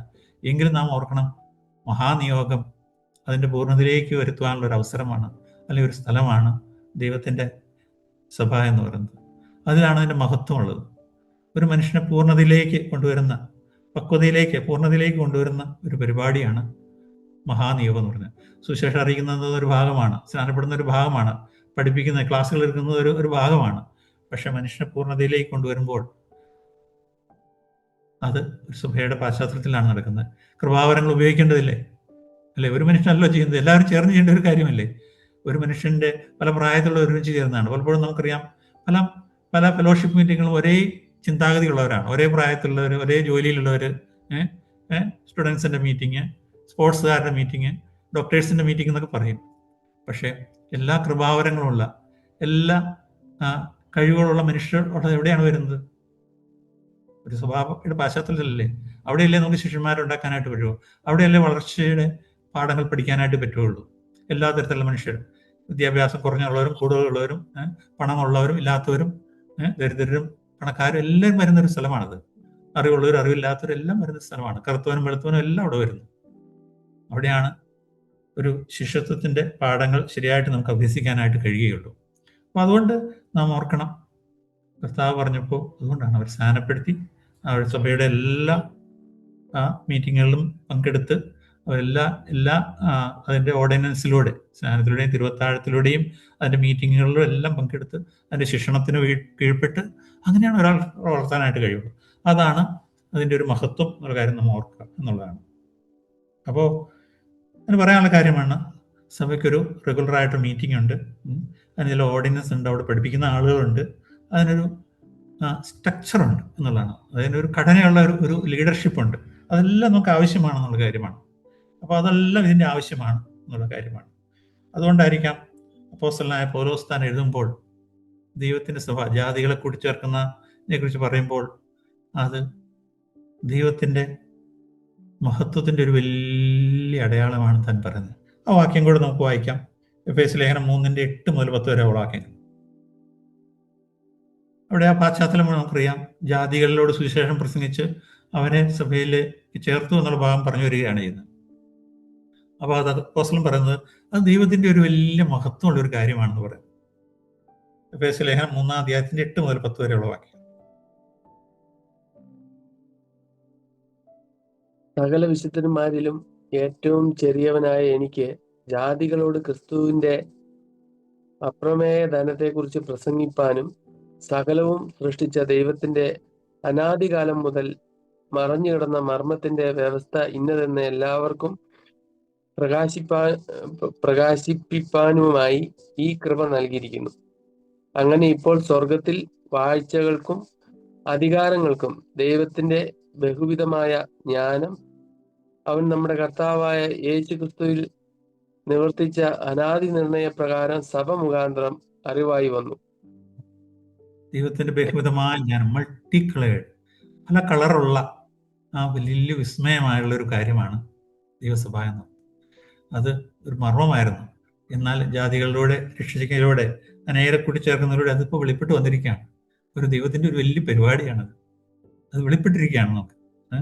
അതുകൊണ്ട് നമുക്കറിയാം, അധ്യായത്തിൻ്റെ അവസാനത്തേക്ക് വരുമ്പോൾ ഞാൻ സ്വർഗത്തിനും ഭൂമിക്കും സകല കുടുംബത്തിനും കാരണമായിട്ട് ദൈവത്തിൻ്റെ മുമ്പിൽ ഞാൻ മുട്ടുകുത്തുമെന്ന് പറഞ്ഞ അപ്പോസ്തലൻ ദൈവത്തെ താഴ്ത്തി വണങ്ങുകയാണ് ചെയ്യുന്നത്. ദൈവത്തെ താഴ്ന്ന് വീണ് വണങ്ങുകയാണ് ചെയ്യുന്നത്. നമുക്കറിയാം, ആ ദൈവത്തിൻ്റെ മഹത്വം താൻ ദർശിക്കുമ്പോൾ താൻ ദൈവത്തെ നമസ്കരിക്കുകയാണ്, ആരാധിക്കുകയും വന്ദിക്കുകയും ചെയ്യുന്നുള്ളതാണ് അല്ലേ? ആ ഭാഗം നമുക്ക് വായിക്കുമ്പോൾ എത്ര അതിശയകരമായ ഒരു കാര്യമാണ് ദൈവത്തിൻ്റെ പരിപാടികൾ എന്നുള്ള കാര്യമാണ്. ഒരു കാര്യം കൂടെ പറയാം മഹത്വത്തിൻ്റെ കാര്യത്തെക്കുറിച്ച് പറയുമ്പോൾ. ഞാൻ ഇപ്പോൾ 4 കാര്യങ്ങൾ പറഞ്ഞു അല്ലേ. ഒന്ന്, പഴയ നിയമത്തിലെ തുടർച്ചയായുള്ള ഒരു പ്രോഗ്രാമാണെന്ന് പറഞ്ഞു. കർത്താവ് യേശു ക്രിസ്തുവിന്റെ മരണത്തിന്റെ അടിസ്ഥാനത്തിലുള്ള ഒരു കാര്യമാണ് മഹാനിയോഗം എന്ന് പറഞ്ഞു. ത്രിയേക ദൈവത്തിന്റെ അധികാരത്തിലും ശക്തിയിലും ഉൾപ്പെട്ട ഒരു കാര്യമാണെന്ന് പറഞ്ഞു. അതുപോലെ തന്നെ പറഞ്ഞൊരു കാര്യമാണ് ദൈവത്തിന്റെ സഭയിലൂടെയാണ് ആ കാര്യം അതിന്റെ പൂർണ്ണതയിലേക്ക് നമുക്ക് കൊണ്ടുവരാൻ, ഒരു മനുഷ്യനെ പക്വതയിലേക്ക് കൊണ്ടുവരാനായിട്ട്. എഫേസ്യ ലേഖനം 4 അധ്യായത്തിൽ വരുമ്പോൾ ഒരു മനുഷ്യനെ പക്വതയിലേക്ക് കൊണ്ടുവരുന്നതിനെ കുറിച്ചാണ് പറയുന്നത്. പ്രായത്തിന്റെ അളവ് സമ്പൂർണ്ണതയിലേക്ക് അവനെ കൊണ്ടുവരുന്ന കാര്യമാണ് പറയുന്നത്. അത് ദൈവസഭയിലാണ് നടക്കുന്നുള്ള ഒരു കാര്യം. അതാണ് അതിന്റെ മഹത്വം എന്നുള്ള കാര്യം പറഞ്ഞു. 5-മതായിട്ട് പറയാനുള്ള കാര്യം ഇതാണ്. ഒരു വലിയ വാഗ്ദത്തം ദൈവം നമുക്ക് തന്നിട്ടുള്ളതാണ് അല്ലേ. ഇതാ ഞാൻ ലോകാവസാനത്തോളം നിങ്ങളോട് കൂടെയുണ്ടെന്ന് പറയും. ലോകാവസാനത്തോളം നിങ്ങളുടെ കൂടെയുണ്ട്. നമുക്കറിയാം, സഭകൾക്കും വിശ്വാസികൾക്കെതിരെ ധാരാളം പീഡനങ്ങളും കഷ്ടങ്ങളും വർദ്ധിച്ചു വരുന്നൊരു കാലമാണ്. കർത്താവിന്റെ വാഗ്ദാനവും നമ്മുടെ കൂടെയുണ്ട്. അവസാനത്തോളം ഞാൻ നിങ്ങളുടെ കൂടെയുണ്ടെന്ന് പറഞ്ഞു എന്നുള്ളതാണ്. ആ സാന്നിധ്യമാണ് പലപ്പോഴും നമുക്ക് ഇന്ന് ശക്തി നൽകുന്നതെന്ന് നമുക്കറിയാം. പലപ്പോഴും ഈ വേല എന്ന് വളരെ ദുഷ്കരമായൊരു വേലയാണ്, കഠിനമായ വേലയാണ്. നിയമത്തിന്റെ പല ഭാഗങ്ങൾ വായിക്കുമ്പോൾ വളരെ കഷ്ടകരമായൊരു വേലയാണ്. പ്രതിഫലങ്ങളില്ലാതെ കഷ്ടപ്പാടും ബുദ്ധിമുട്ടും സഹിച്ചുകൊണ്ടാണ് പലരും ഈ വേല ചെയ്യുന്നത്. അപ്പോസ്തലനായ പൗലോസ് പറയുന്ന ജഡത്തിൽ അവൻ്റെ ക്രിസ്തുവിന്റെ കഷ്ടാനുഭവങ്ങൾ ഞാൻ പൂരിപ്പിക്കുന്നു എന്ന് പറയുന്നു. ജഡത്തിലും ആത്മാവിലും എല്ലാ കഷ്ടതയും ബുദ്ധിമുട്ടുള്ളൊരു വേലയാണിത്. പക്ഷെ ആ വേലയ്ക്ക് നമുക്ക് ശക്തി തരുന്ന, അല്ലെങ്കിൽ ബലം നൽകുന്ന ഒരു കാര്യം കർത്താവിന്റെ സാന്നിധ്യം തന്നെയാണ്. ഡേവിഡ് ലിവിങ്സ്റ്റണിനെ കുറിച്ച് പറഞ്ഞിട്ടുള്ള ഒരു കാര്യം, കർത്താവിന്റെ സാന്നിധ്യം വളരെ അനുഭവിച്ചറിഞ്ഞ മനുഷ്യനാണ്. If you are with me I will go to anywhere എന്ന് പറഞ്ഞൊരു മനുഷ്യനാണ്. കർത്താവ് നീ എന്നോട് കൂടി ഇരുന്നാൽ ഞാൻ എല്ലാം പോകാമെന്ന് പറഞ്ഞു. ആ മനുഷ്യനാണ് ഗ്രേറ്റ് കമ്മീഷനെ കുറിച്ച് ഡേവിഡ് ലിങ്സൺ പറഞ്ഞൊരു വാക്യം വളരെ ഹൃദയസ്പർശിയാണ്, അല്ലെ? ഈ ഭൂമിയിൽ ഒരു രാജാവിന്റെ കൽപ്പന വലുതാണെങ്കിൽ സ്വർഗത്തിലെ സർവശക്തനായുള്ള രാജാതിരാജാവായ കർത്താവിന്റെ ആ രാജാവിന്റെ കൽപ്പന എത്രയോ വലുതാണെന്നുള്ള കാര്യം നമ്മൾ ചോദിച്ചിട്ടുണ്ട്. The commission of an earthly king is great. How great is the commission of the heavenly king? ചോദിക്കുന്ന ഒരു മനുഷ്യനാണ്. തനിക്ക് പോകാൻ ശക്തി നൽകിയത് കർത്താവ് ഞാൻ എന്നോട് കൂടി ഇരിക്കാം, I will be with you എന്നുള്ള ഈ വാക്യം തനിക്ക് വളരെ ശക്തിയും പ്രയോജനം നൽകി എന്നുള്ള കാര്യം ഞാൻ വായിച്ചിട്ടുണ്ട്. കർത്താവ് തന്നോട് കൂടെ ഇരിക്കുന്നുണ്ട്. കാരണം ആഫ്രിക്കയിലെ ഇരുണ്ട ഭൂഖണ്ഡങ്ങളിലേക്ക് പോവുകയും സുവിശേഷത്തിന് വേണ്ടി കഷ്ടപ്പാടുകൾ സഹിക്കുകയും ചെയ്തെന്നുള്ള കാര്യം വായിച്ചു ഓർക്കുന്നു. അപ്പോൾ സുവിശേഷം, ഈ മഹാനിയോഗം എത്ര മഹത്വകരമായ ഒരു കാര്യമാണ്. നാം അത് ചെയ്യേണ്ടിയിരിക്കുന്നു. നാം അതിൽ എന്തെങ്കിലും കുറവ് വരുത്തിയിട്ടുണ്ടെങ്കിൽ നമുക്ക് ഇപ്പോൾ കർത്താവിൻ്റെ സ്ഥലം നമുക്ക് പറയാം, ദൈവമേ ഇതാണ് ദൈവനെ ഏൽപ്പിച്ച കാര്യം. ശിഷ്യന്മാരെ ഉണ്ടാക്കുക എന്നുള്ളതാണ്. അവരെ അഭ്യസിപ്പിച്ച് അവർ പൂർണ്ണതയിലേക്ക് കൊണ്ടുവരിക എന്നുള്ളൊരു ഒരു കൽപ്പനയാണ് കർത്താവ് നമുക്ക് നൽകുന്ന കാര്യം. ഈ കാലഘട്ടത്തിൻ്റെ അതിനുള്ള വലിയ വെല്ലുവിളികൾ എന്താണ്? ഒരു വലിയ വിഷയമാണ്. എങ്കിലും ഒന്ന് രണ്ട് കാര്യങ്ങൾ പെട്ടെന്ന് പറഞ്ഞുകൊണ്ട് ഞാൻ മുമ്പോട്ട് പോകാനായിട്ടായിരിക്കും. ഈ കാലഘട്ടത്തിൽ വെല്ലുവിളികൾ എന്താണ്?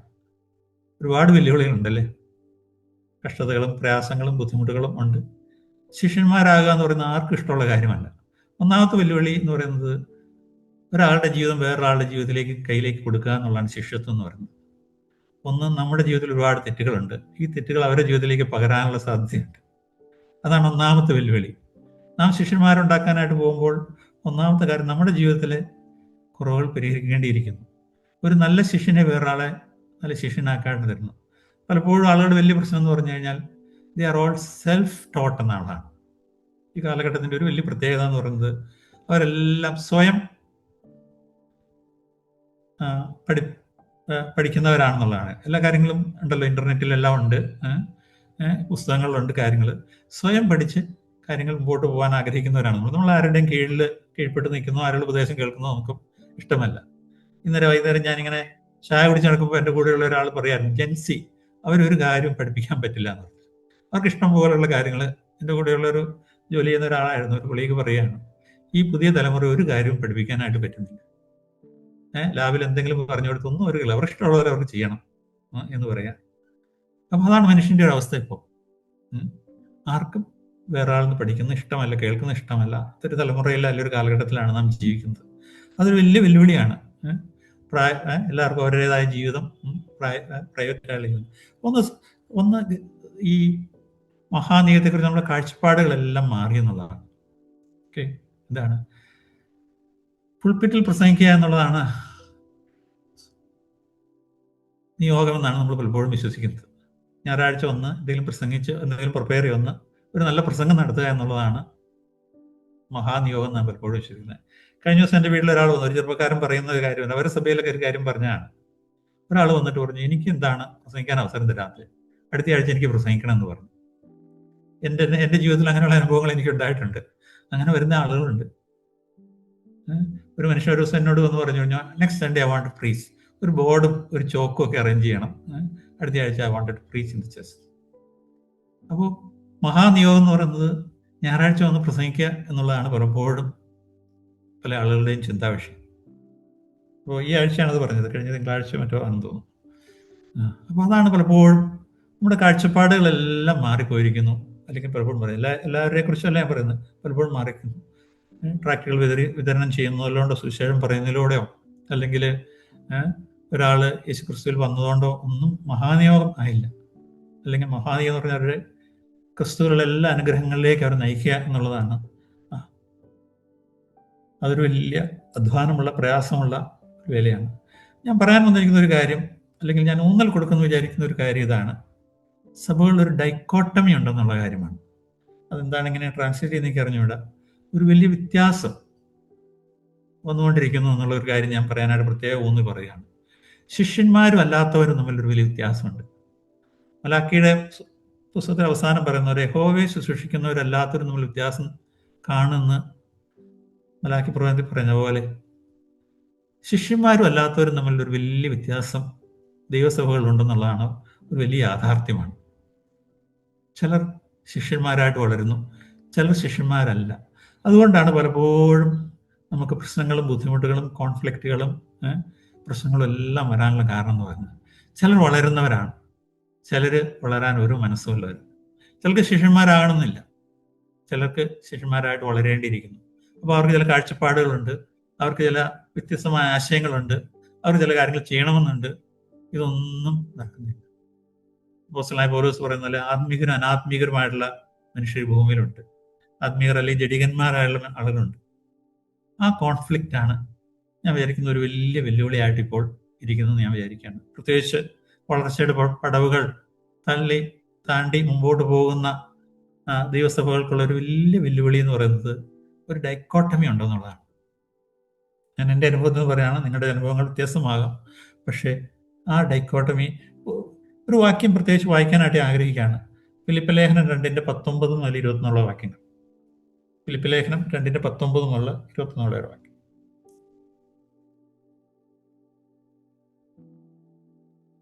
എന്നാൽ നിങ്ങളുടെ വസ്തുത അറിഞ്ഞിട്ട് എനിക്ക് മനം തണുക്കേണ്ടതിന് തിമോഥെയോസിനെ വേഗത്തിൽ അങ്ങോട്ട് അയക്കാം എന്ന് കർത്താവായ യേശുവിൽ ഞാൻ ആശിക്കുന്നു. നിങ്ങളെ സംബന്ധിച്ച് പരമാർത്ഥമായി കരുതുവാൻ തുല്യചിന്തനായി എനിക്ക് മറ്റാരുമില്ല. യേശുക്രിസ്തുവിന്റെ കാര്യമല്ല, സ്വന്തം കാര്യമത്രേ എല്ലാവരും നോക്കുന്നു. എല്ലാവരും നോക്കുന്നത് സ്വന്തം കാര്യമാണ്. എവിടത്തെ കുറിച്ച് പറഞ്ഞിരിക്കുന്നത്? റോമിലെ വിശ്വാസികളെ കുറിച്ചാണ് പറയുന്നത്. റോമിൽ താൻ എഴുതുമ്പോൾ, ഫിലിപ്പിയർക്ക് എഴുതുമ്പോൾ പറയാണ്, ഫിലിപ്പിയിലേക്ക് തിമോഥെയോസിനെ അയക്കാൻ അവൻ വളരെ തുല്യചിത്തനാണ്. പക്ഷേ ഈ റോമിലുള്ള വിശ്വാസികളെ കുറിച്ച് ഞാൻ പൗലോസിനെ എങ്ങനെ എഴുതിയിരിക്കുന്നത്? അവരെല്ലാം സ്വന്തം കാര്യം നോക്കുന്നവരാണ്. അങ്ങനെ എഴുതാൻ പറയേണ്ടത് വളരെ സങ്കടകരമായ കാര്യമല്ലേ? പൗലോസിനെ സുവിശേഷം പറഞ്ഞപ്പോൾ അതിനെ ശത്രുതയോടെ പ്രസംഗിക്കുന്നവരവിടെ ഉണ്ടായിരുന്നു. പൗലോസിനെ ബുദ്ധിമുട്ടുണ്ടാക്കാൻ വേണ്ടി പ്രസംഗിക്കുന്ന ആളുണ്ടായിരുന്നു. ചില ആളുകളുടെ വയറാണെന്ന് പറഞ്ഞാൽ അവർക്ക് വലുതെന്ന് പറയുന്നു. ജഡീകരായിട്ട് ഇങ്ങനെ ജീവിക്കുന്ന ആളുകളുണ്ടായിരുന്നു. ആ കാലത്തിൽ AD 60-61 കാലഘട്ടത്തിലാണെന്ന് ഓർക്കണം. കർത്താവ് മരിച്ച് 10-30 വർഷമായുള്ളൂ. അപ്പോൾ ആ കാലഘട്ടത്തിൽ പോലും വളരെ ജഡീകരും ബാലിശ്യമുള്ളവരുമായ മനുഷ്യരുണ്ടായിരുന്നു. സ്വന്തം കാര്യം, ആ വാക്ക് വളർത്തുന്നുണ്ട്. യേശുക്രിസ്തുവിന്റെ കാര്യമല്ല, സ്വന്തം കാര്യം മാത്രമേ എല്ലാവരും നോക്കും. എല്ലാവരും അങ്ങനെ നോക്കുന്നു. എന്നാൽ ചില ആളുണ്ട്, കൊറാത്തോസിനെ പോലെ തിമോത്തിയോസിനെ പോലെ ചില മനുഷ്യരുണ്ട്. അവർക്ക് ശിഷ്യന്മാരെ പ്രവർത്തിക്കുക എന്നുള്ളതാണ് അവരുടെ ഉദ്ദേശം എന്ന് പറയുന്നത്. അതൊരു വലിയ കോൺഫ്ലിക്റ്റ് ആണ്, ഒരു വലിയ വ്യത്യാസമാണ്. അപ്പോൾ ഡൈക്കോട്ടമിയാണ്. 2 തരത്തിലുള്ള ആളുകൾ ഉണ്ടെന്നാണ്, ആത്മീകരും ജഡീകരുമായ മനുഷ്യർ. അതാണ് ഒരു വലിയ വെല്ലുവിളി ഇന്ന് കാലത്ത്. ചിലർക്ക് മുമ്പോട്ട് പോകണമെന്ന് ആഗ്രഹമുണ്ട്, സുശേഷ വേല ചെയ്യുന്ന ആളുകൾ രക്ഷിക്കപ്പെടണമെന്നുണ്ട്, അവർ വളരുന്ന ആഗ്രഹമുണ്ട്, ഒരുപാടുണ്ട്. ചില ആളുകളെല്ലാം അതിനെതിരെ നിൽക്കും. കർത്താവും പറഞ്ഞല്ലോ, ഒരു മനുഷ്യന്റെ വീട്ടുകാർ തന്നെ അവർ ശത്രുക്കളാകുമെന്ന് പറഞ്ഞു.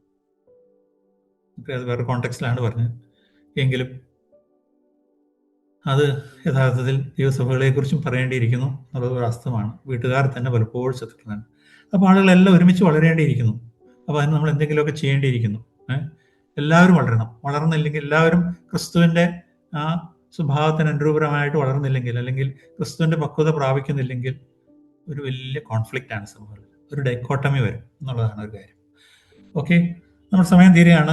ഞാൻ ഒരു കാര്യം കൂടെ പറയാനായിട്ട്, ഇന്ന് നമുക്ക് എങ്ങനെ ശിഷ്യന്മാരുണ്ടോ ഉണ്ടാക്കാം, നമുക്ക് എന്തെങ്കിലും കറക്ഷൻസ് ആവശ്യമുണ്ടോ എന്നുള്ള കാര്യം നമുക്ക് ചിന്തിക്കാം. എനിക്ക് ഇടയ്ക്കുണ്ടായ ചില ചിന്തകളാണ് ഞാൻ പറഞ്ഞു തന്നുള്ളത്. ഒന്ന്, കർത്താവ് ശിഷ്യന്മാരുണ്ടാക്കുന്ന കർത്താവിൻ്റെയും അപ്പോസ്തലനായ പൗലോസിന്റെയും മാതൃകകൾ വളരെ നല്ല മാതൃകകളാണ്. ബൈബിൾ നമ്മളെപ്പോഴും, അല്ലെങ്കിൽ ലേഖനങ്ങൾ വായിക്കാൻ പഠിക്കുമ്പോൾ ആ മാതൃകകൾ പലപ്പോഴും നമ്മൾ മനസ്സിലാക്കുകയും പഠിക്കുകയും നമ്മുടെ ജീവിതത്തിൽ പ്രവൃത്തിയാക്കുകയും ചെയ്യണം. അത് വളരെ ഇമ്പോർട്ടൻ്റ് ആണ്. ഒരു കാര്യം ഞാൻ പ്രത്യേകം പറയാനുള്ളത്, കർത്താവ് ഇനിഷ്യേറ്റീവ് എടുത്തു എന്നുള്ളതാണ്. അല്ലേ? ശിഷ്യന്മാരെ വിളിക്കാൻ ആരാ ഇനിഷ്യേറ്റീവ് എടുത്തത്? കർത്താവാണ് ഇനിഷ്യേറ്റീവ് എടുത്തത്. ആ കാലഘട്ടം പലപ്പോഴും, ഇപ്പോഴാണേലും, ഇപ്പം നമുക്കറിയാം, നമ്മൾ ജീവിക്കുന്ന കാലഘട്ടത്തിലും ആ കാലഘട്ടത്തിലും ഗുരുവിനെ തിരഞ്ഞെടുക്കുന്നത് ശിഷ്യന്മാരുടെ ഒരു ജോലിയായിരുന്നു.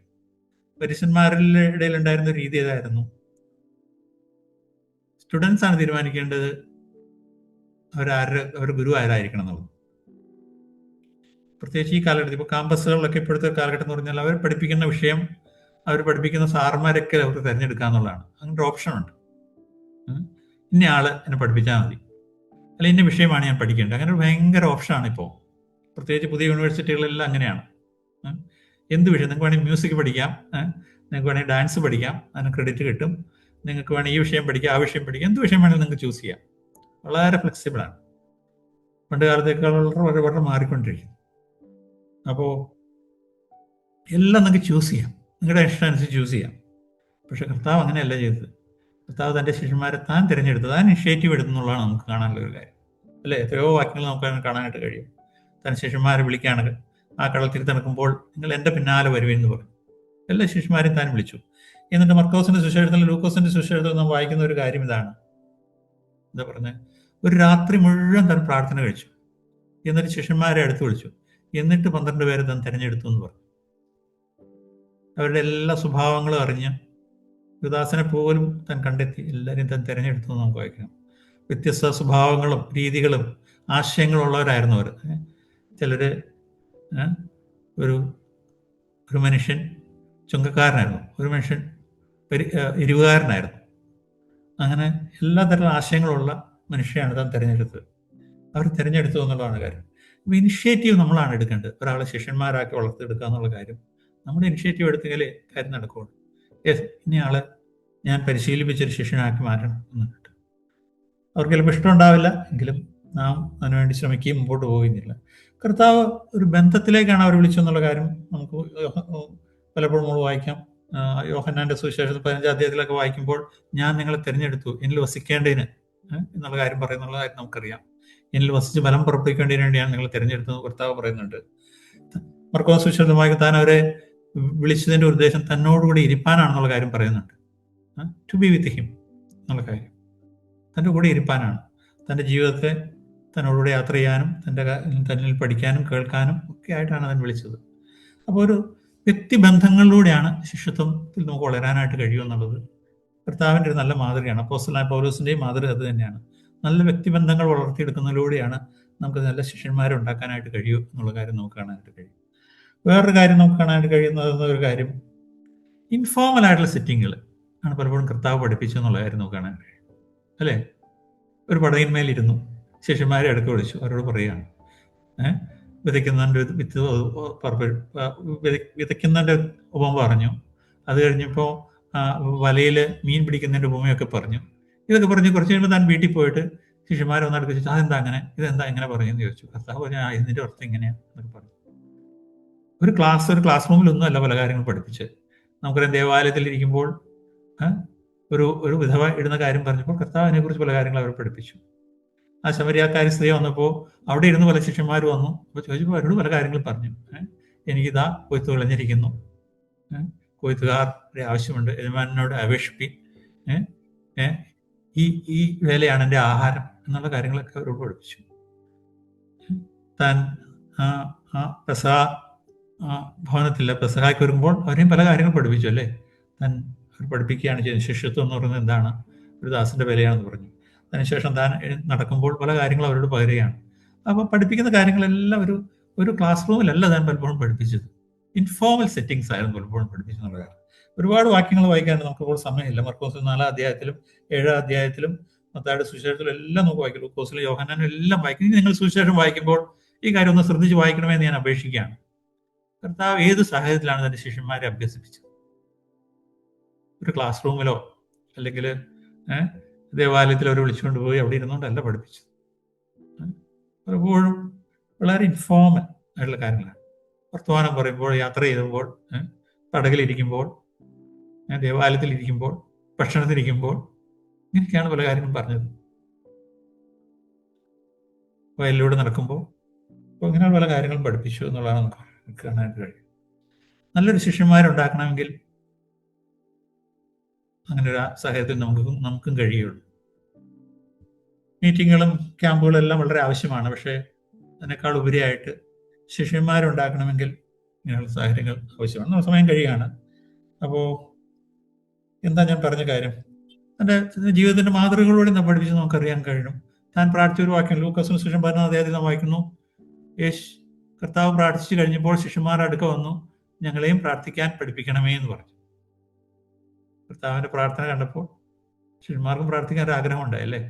അപ്പോൾ തൻ്റെ മാതൃകകളിലൂടെയും താൻ പഠിപ്പിക്കുകയായിരുന്നു അവർ. എൻ്റെ ജീവിതം കൊണ്ടാണ് ഞാൻ പലപ്പോഴും പഠിപ്പിച്ചെന്നുള്ള കാര്യം നമുക്ക് കാണാൻ കഴിയുന്നതായിട്ട്. ഒരു ചോദ്യം പറഞ്ഞുകൊണ്ട് ഞാൻ അവസാനിപ്പിക്കാനായിട്ട് പോവുകയാണ്. നമ്മൾ ശിഷ്യന്മാരാണെങ്കിൽ നമുക്ക് നല്ല യഥാർത്ഥമായിട്ട് ശിഷ്യന്മാരുണ്ടാക്കാനായിട്ട് കഴിയുള്ളൂ. വളരുന്ന യേശുവിനെ അനുഗമിക്കുക. ശിഷ്യത്വം എന്ന് പറയുന്നത് വളർച്ചയുടെ ഒരു മാർഗമാണ്. യേശു ക്രിസ്തുവിനെ പിൻപറ്റുക എന്നുള്ളതാണ്. നാം വളർന്ന് മുമ്പോട്ട് പോകുമ്പോഴേ നമുക്ക് ശിഷ്യന്മാരെ ഉണ്ടാക്കാനായിട്ട് കഴിയുള്ളൂ. തെസ്സലോനിക്കൽ വിശ്വാസികളെ കുറിച്ച് പൗലോസ് എഴുതുമ്പോൾ പറയുന്നത്, നിങ്ങൾ എൻ്റെ അനുകാരികളായി തീർന്നു. തൊട്ടടുത്ത് പറയുന്നത് എന്താ? നിങ്ങളിൽ നിന്ന് വചനം പുറപ്പെട്ട് എന്നതായിരിക്കും, അല്ലേ? ബാക്കി നിങ്ങൾ ശ്രദ്ധിച്ചിട്ടുണ്ടോ എന്ന് എനിക്ക് അറിഞ്ഞുകൂടാ. നിങ്ങൾ ഞങ്ങൾക്ക് അനുകാരികളായിട്ട് തീർന്നു. അടുത്ത വാക്യത്തിൽ പറയാണ്, നിങ്ങൾ വചനം പുറപ്പെട്ടു പോയെന്ന് പറഞ്ഞു. ഒരു ശിഷ്യനെ ശിഷ്യന്മാരുണ്ടാക്കാനായിട്ട് കഴിയുള്ളൂ. അപ്പോൾ ശിഷ്യന്മാരാകുക എന്നുള്ള ഒന്നാമത്തെ കാര്യം. രണ്ടാമത്തെ കാര്യം, നാം ശിഷ്യന്മാരെ ഉണ്ടാക്കണം എന്നുള്ളതാണ്. മഹാനിയോഗത്തിൻ്റെ പ്രോഗ്രാം അതാണ്. അത് നല്ല സഭകളിലൂടെ സാധിക്കും എന്നുള്ള കാര്യമാണ് ഞാനിന്ന് പറയാനായിട്ടുള്ളത്. അതിൻ്റെ ഒരു മഹത്വം അതാണ്. ഒരുപാട് മഹത്വങ്ങളുണ്ട്. നല്ല സഭകളിൽ അതിൻ്റെ ആ നല്ല അന്തരീക്ഷത്തിലാണ് ശിഷ്യന്മാരെ നമുക്ക് ഉണ്ടാക്കാനായിട്ട് കഴിയുള്ളൂ. അപ്പോൾ അത് വളരെ പ്രധാനപ്പെട്ട ഒരു കാര്യമാണ്. ഇന്ന് രാവിലെ ഞങ്ങൾ പ്രാർത്ഥനയ്ക്ക് വായിച്ച 2 തിമോത്തിയോസിലെ 2-ാം അധ്യായത്തിൽ നിന്ന് വായിക്കുന്നത്, വിശ്വസ്ത മനുഷ്യ ഭരമേൽപ്പിക്കുക എന്നുള്ളത് കാര്യം അപ്പോസ്തലനായ പൗലോസ് ഓർപ്പിച്ച ഒരു കാര്യമാണ്. ഞാൻ നിന്നെ ഉപദേശിപ്പിച്ച കാര്യങ്ങളെല്ലാം നീ വിശ്വസ്ത മനുഷ്യ ഭരമേൽപ്പിക്കുക. അവിടെ എല്ലാം കഷ്ടതകളെ കുറിച്ച് പറയുന്നു. അധ്വാനിക്കുന്ന കൃഷിക്കാരനെ ഒരു ഭടനയെക്കുറിച്ച് പറയുന്നു. ഇതെല്ലാം പറയുന്നു. വളരെ കഷ്ടപ്പാടുള്ളൊരു കാര്യമാണത് എന്ന് പറയുകയാണ്. പക്ഷെ അതിന് അവസാനം വൃദ്ധന്മാർക്ക് വേണ്ടി ഞാനിതെല്ലാം സഹിക്കുന്നു എന്ന് പറയുന്നു. അവർക്ക് നിത്യജയസ് ലഭിക്കേണ്ടതിന് വേണ്ടിയിട്ട് ഞാനിത് എല്ലാം സഹിക്കുന്ന അപ്പോസ്തലനായ പൗലോസ് പറയാം. എന്നിട്ട് താൻ തൊട്ട് പറയുന്ന കാര്യം അതാണ്, അവനോടുകൂടി നാം വാഴും എന്ന് പറയുന്നത്. അതാണ് ശിഷ്യന്മാരുണ്ടാക്കുന്നവർക്കുള്ള വലിയ പ്രതിഫലം. കർത്താവ് യേശു ക്രിസ്തുവിനോട് വാഴുവാൻ ഒരു വലിയൊരു ഭാഗ്യമാണ് ദൈവം നമുക്ക് തരുന്നത്. വലിയൊരു പ്രതിഫലമുള്ള ഒരു കാര്യമാണ് ശിഷ്യന്മാരുണ്ടാക്കുക എന്നുള്ളത്. കഷ്ടപ്പാടുകളും ബുദ്ധിമുട്ടുകളും പ്രയാസങ്ങളും ഉണ്ട്, എന്നാൽ വലിയ പ്രതിഫലം അതിനുണ്ട്. കർത്താവിനോടുകൂടി നാം വാഴും എന്നാണ് അപ്പോസ്തലൻ പറയുന്നത്. വൃദ്ധന്മാർക്ക് വേണ്ടി കഷ്ടം സഹിക്കുക, എന്നാൽ നാം അവനോടുകൂടെ വാഴും എന്ന് വായിക്കുകയാണ്. സമയമായി. പണ്ടെന്നോ വായിച്ചൊരു കൊട്ടേഷൻ ഞാൻ വായിക്കുകയാണ്, അതുകൊണ്ട് ഞാൻ അവസാനിപ്പിക്കാൻ. Every neighbourhood has its on congregation and every congregation has its own flock എന്ന് ആദ്യ നൂറ്റാണ്ടിൽ വിശ്വാസികളെ കുറിച്ച് പറഞ്ഞിട്ടുണ്ട്. എല്ലാ ചുറ്റുവട്ടത്തും ദൈവസഭകളുണ്ടായിരുന്നു. ആ സഭകളെല്ലാം ആടുകളും ഉണ്ടായിരുന്നു. എല്ലാ ചുറ്റുവട്ടത്തും every neighbourhood has its own churches and every church has its own flock. എത്ര മനോഹരമായുള്ള ചിത്രമല്ലേ? എല്ലാ തെരുവുകളിലും എല്ലാ ചെറുപട്ടണങ്ങളിലും സഭകളുണ്ടാകുകയും, അല്ലേ? കഴിഞ്ഞ ആഴ്ച ഞാൻ കുടിയാൻമലയിൽ വന്നു വെച്ചപ്പോൾ ഞാൻ ചോദിച്ചു, ഇവിടെ എത്ര സഭകളുണ്ടല്ലേ? ഏതെല്ലാം പട്ടണങ്ങളിൽ സഭകളുണ്ടെന്ന് ചോദിച്ചു. ധാരാളം ദൈവം സഭകൾ ഉണ്ടാകുവാനും ശിഷ്യന്മാരെ ഉണ്ടാക്കുവാനും ദൈവം കഴിഞ്ഞ ആളുകൾ നമ്മൾ സഹായിച്ചിട്ടുണ്ട്. എന്നാൽ നമുക്ക് ഇനിയും മുമ്പോട്ട് പോകേണ്ടതുണ്ട് എന്നുള്ള കാര്യം നമുക്ക് ഓർക്കാം. ദൈവം നമ്മളെ കാര്യത്തിൽ വളരെ സഹായിക്കട്ടെ. എവരി നെയ്ബർഹുഡ്, എല്ലാ ചുറ്റുവട്ടത്തും ദൈവത്തിന്റെ സഭകളും ആ സഭകളെല്ലാം ആടുകളും ഉണ്ടാകുവാൻ ദൈവം നമ്മളെ അനുഗ്രഹിക്കട്ടെ, സഹായിക്കട്ടെ. ദൈവം നമ്മളെ ശക്തിയാണ്. ഈ സബ്ജക്റ്റ് വളരെ ലളിതമായിട്ട് അവതരിപ്പിച്ചു. ക്രിസ്തുവിൽ വളർത്തുന്നതാണ് ക്രിസ്തുവിലുള്ള എല്ലാ അനുഗ്രഹത്തിലേക്കും, അല്ലെങ്കിൽ ക്രിസ്തുവിൽ പൂർണ്ണതയിലേക്ക് നയിക്കുന്നതാണ് മഹാനിയോഗം എന്നുള്ളത് വളരെ കൃത്യമായിട്ട് പറഞ്ഞു. നമ്മളൊരു ട്രാക്റ്റ് കൊടുക്കുക അല്ലെങ്കിൽ ഒരു സ്ഥലത്ത് പോയി സുവിശേഷം പറയുക എന്നുള്ളതല്ല, അവരെ ക്രിസ്തുവിൽ പൂർണ്ണതയിലേക്ക് എത്തിക്കുന്നതാണ് എന്നുള്ളത് വളരെ കൃത്യമായിട്ട് ബ്രദർ ഓർപ്പിച്ചു. അതുപോലെ നല്ല വ്യക്തി ബന്ധങ്ങൾ നിലനിർത്തുന്നതാണ്. അത് കർത്താവ് തന്നെ ഒരു നല്ല മാതൃകയായിട്ട് നമ്മളെ കാണിച്ചു. അതായത് പ്രത്യേകിച്ച് ഒരു ക്ലാസ് റൂമോ അങ്ങനെയുള്ളൊരു ഒഫീഷ്യലായിട്ടുള്ള ഇതല്ല, ഒരു യൂഷ്വലായിട്ട് സാധാരണ ഒരു വീട്ടിൽ നടക്കുന്ന പോലെ ഉള്ള കാര്യമാണ്. അതാണ് സഭയിൽ നിന്ന് വരേണ്ടത്.